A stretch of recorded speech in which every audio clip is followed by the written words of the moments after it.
La noche del 19 de diciembre de 1989, Manuel Antonio Noriega, el general que gobernaba Panamá con puño de hierro, creía que su conocimiento de las tácticas de la CIA y su red de espionaje lo harían intocable. Durante años, Noriega había operado como un agente doble, colaborando con la inteligencia estadounidense mientras simultáneamente abría las puertas del país al cártel de Medellín para el lavado de dinero y el contrabando de armas. Sin embargo, su audacia se convirtió en arrogancia. Tras declarar un estado de guerra con los Estados Unidos y ocurrir un incidente donde soldados panameños asesinaron a un oficial de la Marina estadounidense, Noriega pensó que Washington respondería con sanciones diplomáticas o presiones económicas moderadas. Cometió el peor error de su vida al subestimar la paciencia estratégica de la Casa Blanca.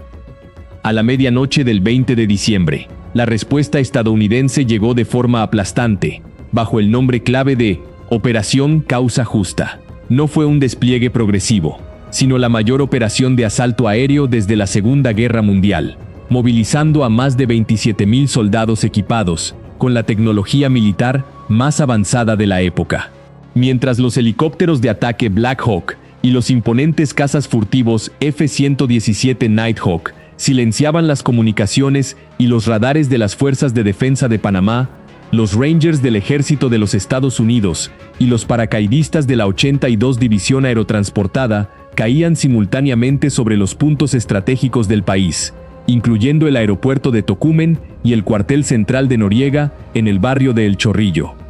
El metraje táctico desclasificado y los registros de comunicaciones de esa noche muestran la velocidad vertiginosa del colapso del régimen. El general panameño, que pocas horas antes desafiaba públicamente a la mayor potencia militar del mundo con un machete en la mano, se vio obligado a huir en ropa de dormir por las calles de la capital, mientras sus fuerzas se desintegraban en minutos ante la potencia de fuego de los blindados y el bombardeo de precisión de los aviones de apoyo cercano. Noriega se convirtió en un fugitivo en su propio territorio, buscando desesperadamente un escondite antes de que los equipos de operaciones especiales sellaran todas las vías de escape del país. El colapso de las Fuerzas de Defensa de Panamá, FDP, durante las primeras horas de la Operación Causa Justa fue el resultado directo de una doctrina de asalto conocida como potencia de fuego concurrente. Los planificadores del Pentágono sabían que Noriega dependía de unidades de élite leales,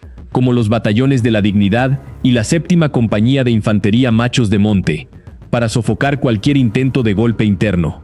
Para anular estas fuerzas de respuesta rápida, los helicópteros de ataque AH-64 Apache realizaron pasadas a baja altitud utilizando misiles Hellfire guiados por láser para perforar los blindajes de los vehículos de transporte panameños directamente en sus estacionamientos, impidiendo que las tropas de Noriega pudieran organizarse o desplegarse hacia los puntos críticos de la capital. Mientras los combates urbanos se intensificaban en los alrededores de la Comandancia General en El Chorrillo, Manuel Antonio Noriega se percató de que su red de búnkeres de seguridad y sus sistemas de comunicación encriptados eran completamente inútiles frente a las contramedidas electrónicas aplicadas por las aeronaves de la Fuerza Aérea estadounidense. Las estaciones de radio de las fuerzas panameñas fueron bloqueadas de manera sistemática o sustituidas por frecuencias que emitían mensajes de rendición psicológica, sin líneas de mando claras y con los principales aeródromos bajo el control de los paracaidistas de la 82 División Aerotransportada. Las unidades militares del narcodictador comenzaron a fragmentarse. Muchos oficiales optaron por deponer las armas y abandonar sus uniformes en los cuarteles antes de enfrentarse al fuego concentrado de la infantería mecanizada aliada.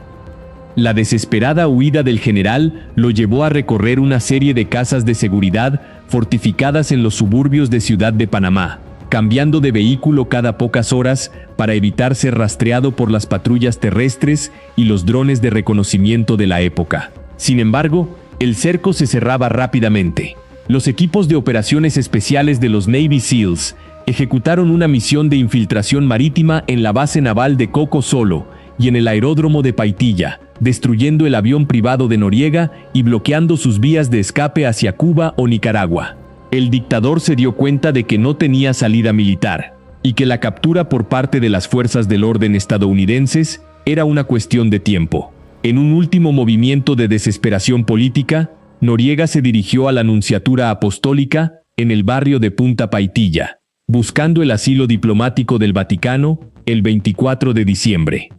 La llegada de Noriega a la sede diplomática transformó el conflicto militar en un tenso enfrentamiento psicológico y diplomático internacional. El ejército de los Estados Unidos rodeó de inmediato el edificio con vehículos de combate y tropas de asalto, pero las leyes internacionales impedían ingresar a la Nunciatura por la fuerza. En lugar de una incursión armada, el comando estadounidense recurrió a una táctica inusual de guerra psicológica conocida como Operación Nifty Package. Se instalaron enormes torres de altavoces alrededor del perímetro y, durante varios días consecutivos, las 24 horas del día, se reprodujo música rock a un volumen ensordecedor. Esta estrategia no solo evitaba que los periodistas utilizaran micrófonos direccionales para escuchar las negociaciones internas, sino que minó la resistencia mental del dictador, quien sufría de severos problemas de insomnio y paranoia dentro del recinto. Finalmente, aislado por la comunidad internacional, abandonado por sus antiguos aliados del cártel y presionado por las autoridades del Vaticano que no deseaban prolongar el asedio, Manuel Antonio Noriega se dio por vencido. El 3 de enero de 1990, el general que una vez se autoproclamó el líder máximo de la liberación panameña, salió de la Nunciatura vistiendo un uniforme militar impecable, pero con el rostro desencajado. Se entregó formalmente a los agentes de la Administración de Control de Drogas, DEA, y fue escoltado bajo estricta custodia militar hacia un avión de transporte C-130 de vuelta a los Estados Unidos. Noriega pasó de ser el gobernante absoluto de una nación estratégica a convertirse en el primer prisionero de guerra extranjero de la era moderna en ser juzgado y condenado por narcotráfico, lavado de dinero y crimen organizado en un tribunal federal, sellando así el trágico destino que cosechó al cometer el grave error de desafiar el poder de la Casa Blanca. El proceso judicial y las repercusiones a largo plazo de la captura de Manuel Antonio Noriega marcaron un hito sin precedentes en la jurisprudencia militar y el derecho internacional. Al llegar a suelo estadounidense, el exdictador fue recluido en una celda de máxima seguridad en Miami, Florida, bajo el estatus oficial de prisionero de guerra, una distinción recogida en los convenios de Ginebra que le otorgaba ciertos derechos específicos dentro del sistema penal federal. Sin embargo, este estatus no lo eximió de enfrentar la justicia civil. Durante el juicio, que se extendió por varios meses debido a la complejidad de las pruebas presentadas por la Fiscalía, salieron a la luz los registros financieros detallados que vinculaban las cuentas bancarias secretas de Noriega en Suiza y el Reino Unido con los pagos multimillonarios efectuados por los emisarios de Pablo Escobar y el Cártel de Medellín, a cambio de permitir el libre tránsito de cargamentos de cocaína por el espacio aéreo panameño. Los testimonios desclasificados de antiguos socios comerciales y pilotos del cártel describieron cómo Panamá se había transformado bajo el mando de Noriega en un santuario financiero y logístico para el crimen organizado. El general no solo cobraba tarifas fijas por cada kilogramo de droga que pasaba por los puertos del país, sino que utilizaba el Banco Nacional de Panamá y una red de instituciones bancarias privadas de fachada para blanquear los activos ilícitos, reintroduciendo el dinero limpio en el sistema financiero global mediante transferencias cablegráficas complejas. La defensa de Noriega intentó argumentar que el juicio era un acto de persecución política derivado de su conocimiento sobre operaciones encubiertas previas de la CIA en Centroamérica, pero el tribunal desestimó los argumentos, centrándose exclusivamente en las evidencias flagrantes de conspiración para el narcotráfico y extorsión institucionalizada. En abril de 1992, el Tribunal Federal de Miami declaró a Manuel Antonio Noriega culpable de 8 cargos de narcotráfico, crimen organizado y lavado de dinero, dictando una sentencia inicial de 40 años de prisión. Esta condena no solo desmanteló el último vestigio de la estructura de poder de las Fuerzas de Defensa de Panamá, sino que envió un mensaje contundente a otros líderes regionales que utilizaban la soberanía estatal como un escudo para cooperar con las mafias transnacionales. Mientras Noriega comenzaba a purgar su pena en la prisión federal de FCI Miami, las nuevas autoridades democráticas de Panamá, respaldadas por un plan de asistencia económica de Washington, iniciaron un proceso de reestructuración profunda que incluyó la abolición definitiva del ejército regular y la creación de una fuerza policial civil estrictamente supervisada, garantizando que el aparato militar nunca más volviera a secuestrar las instituciones del Estado. El destino final del narcodictador estuvo marcado por un periplo legal internacional que se prolongó durante décadas. Tras cumplir una condena reducida por buena conducta en los Estados Unidos, Noriega fue extraditado en el año 2010 a Francia, donde los tribunales de París lo reclamaban por haber utilizado el mercado inmobiliario de lujo de la capital francesa para blanquear millones de francos procedentes de los sobornos del narcotráfico. Tras ser condenado nuevamente en suelo europeo, el gobierno francés concedió su extradición definitiva a Panamá en diciembre de 2011. El hombre que una vez gobernó el país con un control absoluto, regresó a su patria en una silla de ruedas, envejecido y enfermo, para ingresar directamente en el centro penitenciario de El Renacer, ubicado a orillas del Canal de Panamá, el mismo recurso estratégico que intentó utilizar como moneda de cambio en sus negociaciones geopolíticas.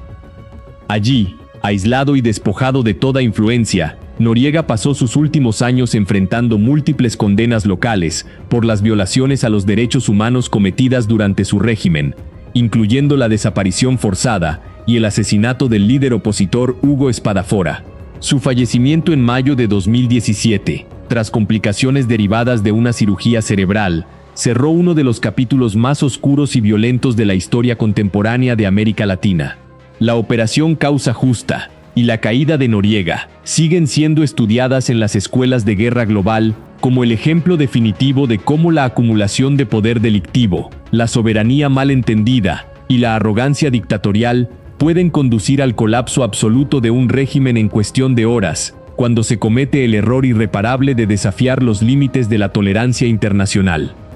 La Operación Causa Justa no solo transformó la estructura política de Panamá, sino que sirvió como el laboratorio de pruebas definitivo para las estrategias de combate urbano que las Fuerzas Armadas Occidentales aplicarían en los conflictos del siglo XXIV y finales del siglo XX. Antes de este despliegue, la doctrina militar predominante se enfocaba en grandes confrontaciones de desgaste en terrenos abiertos, heredadas de los planes de contingencia para la Guerra Fría en Europa. Sin embargo, la captura de los centros de mando defensivos en barrios densamente poblados como El Chorrillo obligó al Pentágono a perfeccionar el concepto de operaciones nocturnas de alta precisión, minimizando el daño colateral mientras se maximizaba el choque psicológico sobre el enemigo.